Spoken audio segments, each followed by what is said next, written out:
Hello साथीहरू, हजुर के कस्तो हुनुहुन्छ र आज चाहिँ मैले यहाँ एलोभेरा किन ल्याएँ है। आज चाहिँ मैले के बनाउँदैछु भन्दाखेरि मैले चाहिँ नि होममेड साबुन बनाउँदैछु ल।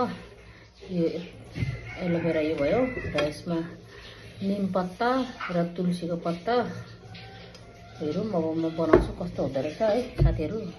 हुन त राम्रो हुनुपर्ने यो है, अर्ग्यानिक मतलब घरमै बनाएको एलोभेरा पनि एकदम राम्रो हो हैन।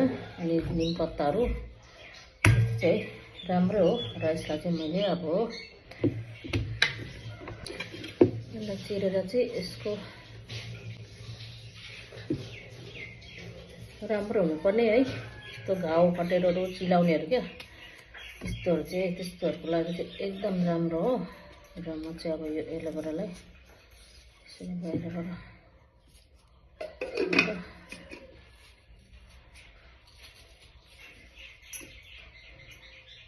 ट्राई गरेर हेर्छु म पनि हो कस्तो हुँदो रहेछ।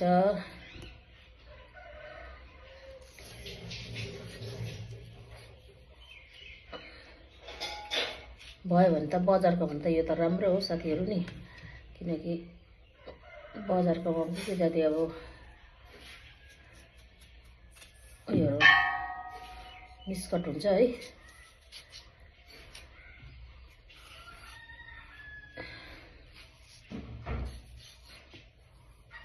यो भनेको एकदम अर्ग्यानिक घरमा है बनाएको। यसलाई चाहिँ यसको बिच यसो साइडको यो छिल्नुपर्छ है। छिलेर चाहिँ यस्तो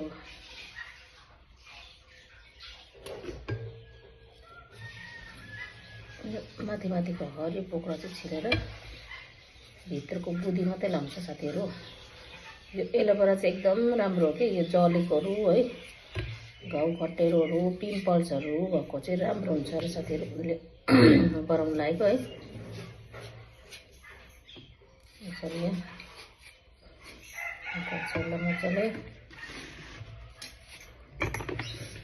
साथीहरू मैले चाहिँ यहाँ एलोभेरा भयो है मेरो चाहिँ। अब यसलाई म जारमा हाले चाहिँ मिक्सरमा हाले चाहिँ ग्राइन्ड गर्नुपर्छ है। यसमा तुलसीको पत्ता पनि लायो है र निम पत्ता पनि।